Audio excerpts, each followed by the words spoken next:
उत्तराखंड की वादियों में बसा एक छोटा सा गांव था, देवपुर। गांव चारों तरफ से घने जंगलों और पहाड़ों से घिरा हुआ था। गांव वाले मानते थे कि पास के जंगल में कोई रहस्यमयी शक्ति रहती है। लोग कहते थे कि वहां एक प्राचीन मंदिर है जहां नाग नागिन का वास है।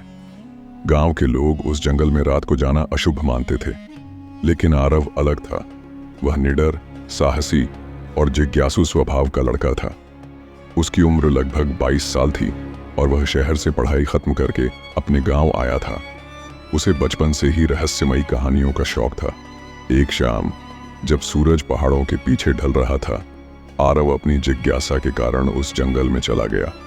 जंगल में अजीब सी शांति थी, बस पत्तों की सरसराहट और झींगुरों की आवाज सुनाई दे रही थी। अचानक उसे मंदिर के पास एक लड़की दिखाई दी। वह लड़की बेहद सुंदर थी, बड़ी बड़ी आंखें, लंबे बाल और चेहरे पर एक अजीब सा तेज। उसका नाम था नयना। आरव ने पूछा, तुम इस वीरान जंगल में अकेली क्या कर रही हो? नयना ने हल्की मुस्कान दी और बोली, मुझे यहाँ शांति मिलती है। उसकी आवाज में एक अजीब सी मिठास थी।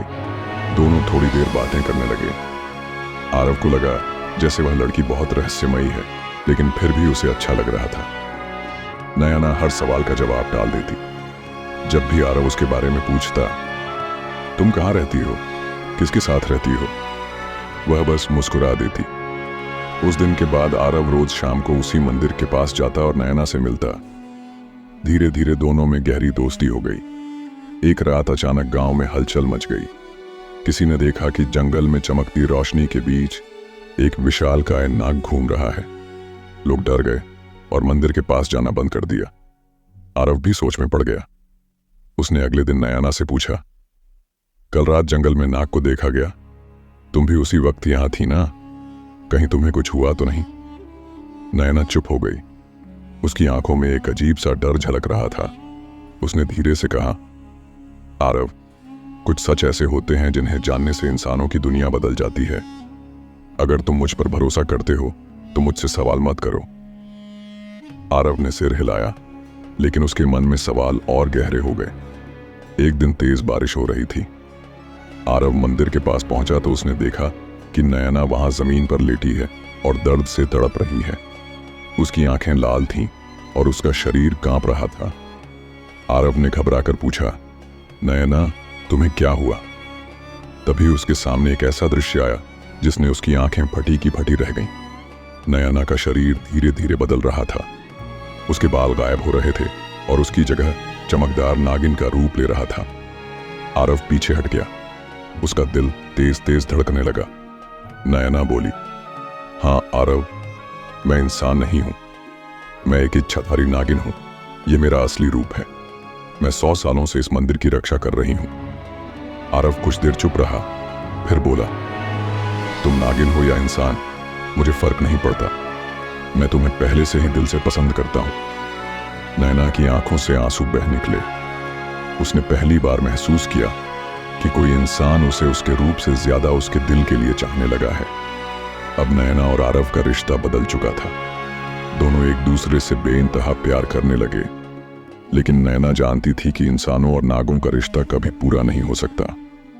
फिर भी वह हर रोज आरव से मिलती, कभी झरने के पास, कभी मंदिर के आंगन में। आरव कहता, प्यार का क्या रूप होता है नयना, इंसान हो या नागिन, दिल तो एक ही धड़कता है।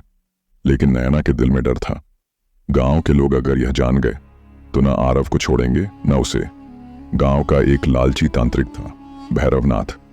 उसे पता चल गया था कि मंदिर में एक इच्छाधारी नागिन रहती है।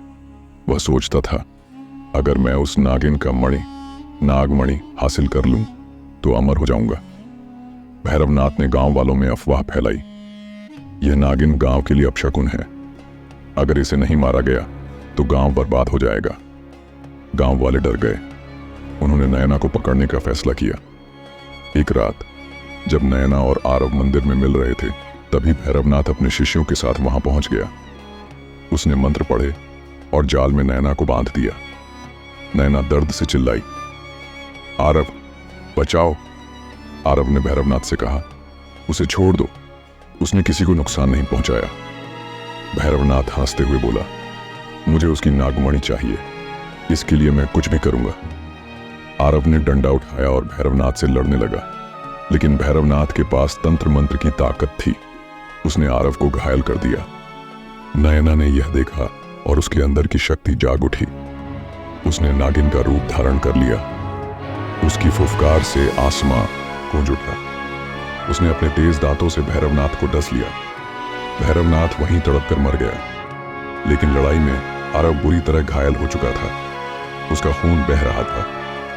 आरव ने कमजोर आवाज में कहा, नयना, मैं तुमसे प्यार करता हूं। चाहे इंसान हो या नागिन, तुम हमेशा मेरी रहोगी।